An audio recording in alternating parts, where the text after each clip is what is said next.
Good day, everyone. Welcome to Real Conservative Headline News. I'm your host, Nathaniel Rajkumar. Starting off locally here in Trinidad and Tobago.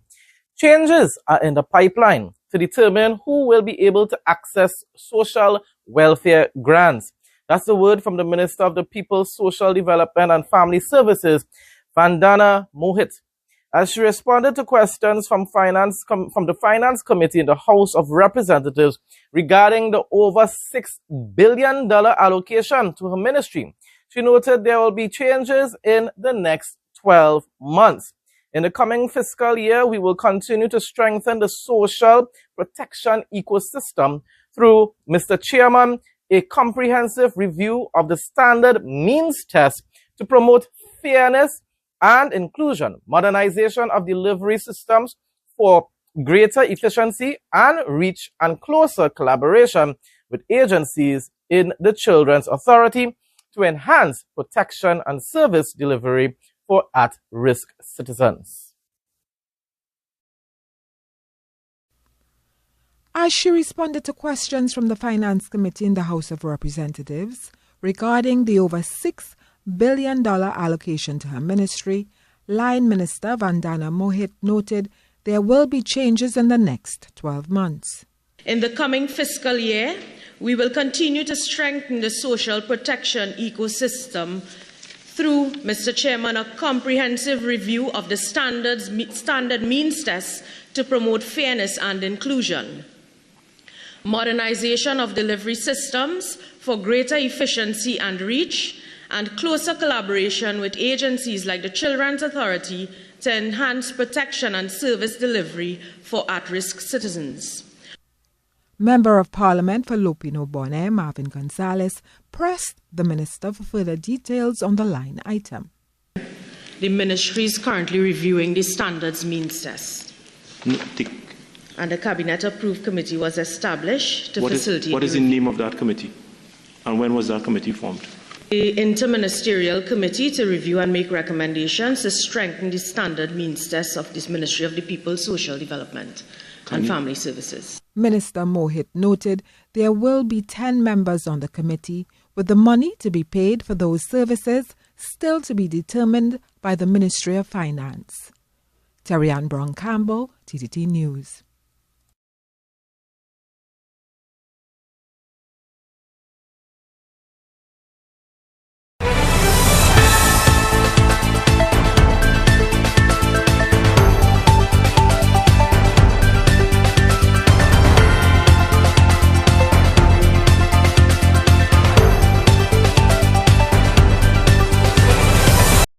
Sleep better.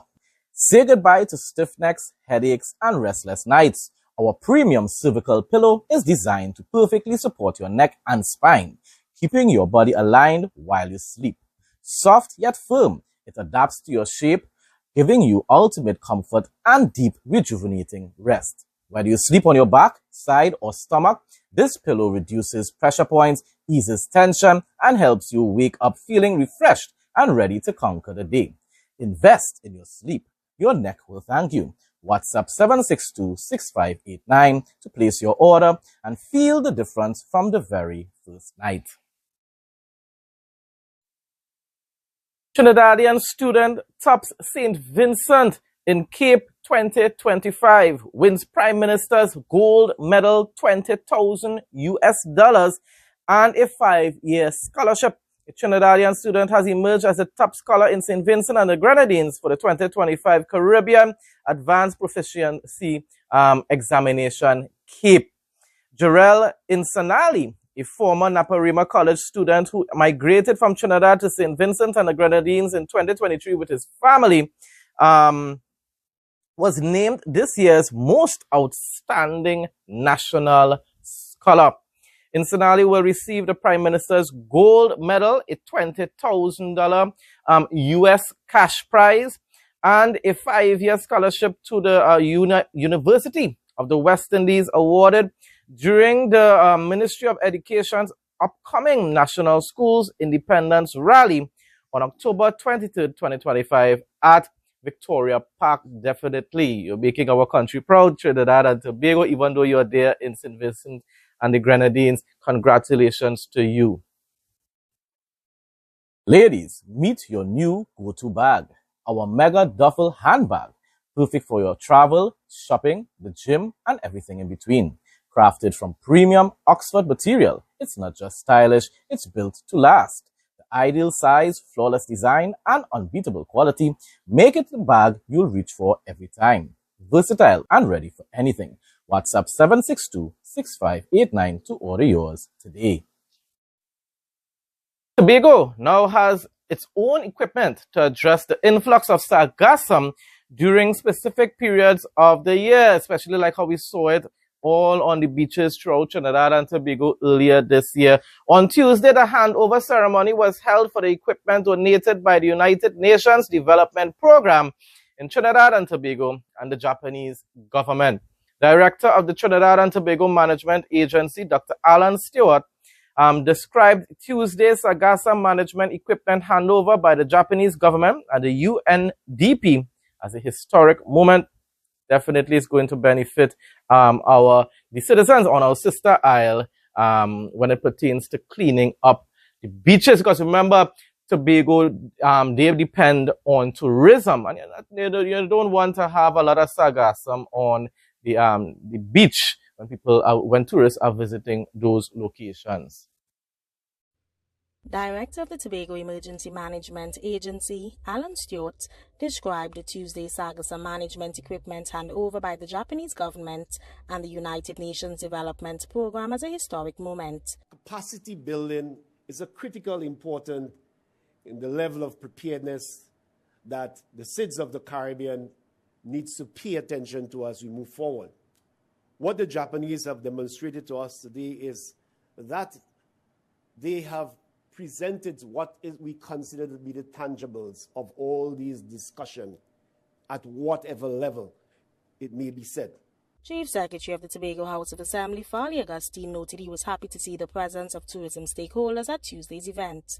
He recalled in 2011, for the first time, sargassum made its presence in Tobago East. We know the impact on our environment. We know the impact on our fish stock, impact for fishers, impact for hoteliers and restaurateurs, especially those on the coast. And so we are eternally grateful for this investment for the people of Tobago. The Japanese ambassador to Trinidad and Tobago said after seeing the blankets of sargassum in Tobago East, he made a solemn vow to collaborate with Tobago to restore the island's coastline. We government decided to support assistance to clean up this beautiful beach and make a good cooperation with UNDP to decide to clean up the operation of the sargassum.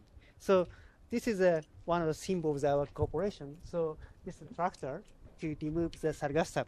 While stakeholders continue to explore opportunities to be created with sargassum, UNDP resident representative Hugo Blanco indicated they are willing to engage in efforts to prevent it from affecting the beaches and stakeholders. What do we do with it? Can we process it? There is experiences doing bricks. There is experiences doing biogas. There is experiences doing plastic. But is this feasible? Is this profitable? Is this something sustainable? I think that's the next conversation we would like to have. This equipment handover is a 5-country arrangement, and the Chief Secretary Augustine noted this is just the start. He indicated additional equipment such as boats and booms to help fight the challenge of sargassum will be brought to Tobago soon. Additionally, the CERT Speyside Response Center was also funded by the Japanese government and was officially opened on Tuesday. Carissa Douglas, TTT News. No more overheating phones. Cool your phones in seconds. Prevents damage to phones and battery issues. Better gaming experience and streaming. USB powered and fast charging. Lightweight and quiet. Ideal for kids and adults. Works with all smartphones. Makes a great gift. Call or WhatsApp 868-762-6589. Moving on now to some regional news, and we're starting off with Guyana. Region 6's shrimp farmers are reaping record profit. Shrimp, yes, lovely shrimp roti, delicious. Or shrimp, anyhow you cook it actually. Earning nearly $775 million up to August 2025 as Guyana's aquaculture expansion drives unprecedented growth across the agriculture sector. I'm telling you, under the Irfan Ali administration, there's so much of advancement in that country. Speaking at the World Food Day 2025 ceremony on Friday last, Minister of Agriculture Zulfikar Mustafa revealed that shrimp production in Region 6 East Berbice Quarantine has skyrocketed from just 9,933 kilograms per month in 2021 to 122,000 kilograms per month this year. We really need to follow. I mean, Guyana is much larger than us here in Trinidad and Tobago. We're talking about the size of the land. But I mean, really, I'm telling you, we have to follow the example when it pertains to food sustainability and even being able to have the ability to export food as well. It's a 12-fold increase fueled by strategic government investment and farmer empowerment. See what I'm telling you? It all goes back to the government being involved, government investing, government showing the interest in expanding agriculture and aquaculture in Guyana. And this is what we need also here in Trinidad and Tobago. Premium touchscreen wireless headsets restocked. 1.9-inch HD full-color touchscreen. ANC and ENC noise reduction for crystal clear calls. 9D panoramic sound. Long battery life and fast charging. Control music, videos, TikTok, YouTube, and much more. Camera feature, voice assistant, timer, stopwatch, and lyrics on screen. Water resistant, sleek design. Available in gold, black, blue, and purple. Gift ready packaging with replacement earbuds included. Never lose your earbuds again with the Find Headphones feature that actually works. Don't miss out. WhatsApp 762-6589 to place your order. Limited stock available. Minister of Culture, Youth and Sport Charles Ramson Jr. has confirmed that in the last 5 years, over $1 billion has been expended on community grounds improvement in Berbice. This initiative, he emphasized, will continue to ensure that safe and supportive spaces are developed for communities and young people, helping to deter them from negative or unproductive activities. Of course, that is still in Guyana. Moving on, some more news. Dolly Henry has always dreamed of having a job in healthcare, so much that she pictured herself wearing the uniform and administering medical care to the locals long before it even happened. Catering to the needs of others has always been on her mind, and a dream was fulfilled when she recently completed a 4-year MEDEX course offered by the Ministry of Health. The course aimed to empower qualified individuals to return to their remote villages to provide primary health care. The 22-year-old recently told the Guyana Chronicle that she learned of the MEDEX program through her cousin who was working in the city.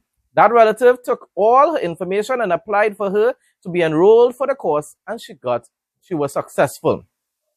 Henry told the Guyana Chronicle that after she signed up for the MEDEX program, she was accommodated at the nurses' dormitory in the compound of the West Demerara Regional Hospital at Best Village.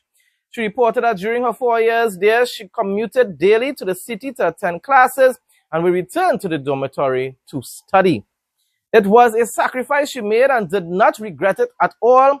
She was successful at the end of the course and graduated with 29 new MEDEXs, who all went back to their home village to work after they had completed their 6-week preceptorship under a doctor's supervision at the regional hospital nearest to their homes. Henry said she will soon return to Warapoka village, having completed her 6-week preceptorship training at the Mabaruma Regional Hospital. Congratulations, and what an inspiring story. Tired of losing your keys, phone, or coins in that annoying gap between your car seat and the console? We've got the perfect solution. Our universal car seat gap fillers are back in stock, ready to save your stuff and make your ride clutter-free. Available in black, brown, beige, and red, they're designed to fit any car seat and blend perfectly with your interior. Simply WhatsApp 762-6589 to place your order and enjoy delivery straight to your door in just 1 to 3 days. Now for the interesting facts segment, Chinese researchers successfully created genetically modified silkworms that spin pure spider silk, a material they measured to be up to 6 times tougher than Kevlar. This spider silk worm innovation, achieved using CRISPR gene editing, is a sustainable and biodegradable alternative to synthetic materials, promising revolutionary applications in everything from lighter, stronger body armor to high-performance surgical structures. The silkworms that carry the gene even have glowing red eyes. Wow. Okay then.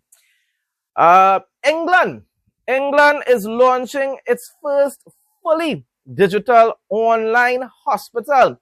I think something similar, but I'm sure maybe not as advanced, is being introduced in Guyana as well. But it's more like, I guess, probably, just giving certain basic information online. But let's get back to this.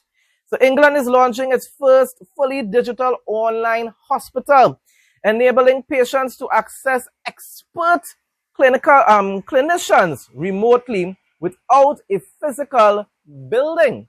The initiative removes geographical and mobility barriers, allowing patients, especially those in rural or restricted settings, similar to what I was reading the other day from in Guyana, to receive continuous specialized care for home.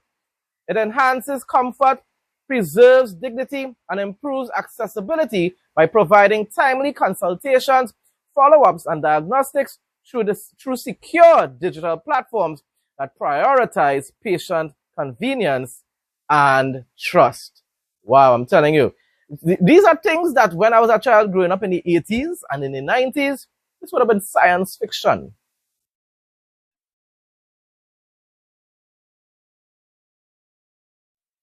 You won't be disappointed with this one. Look and feel great every day.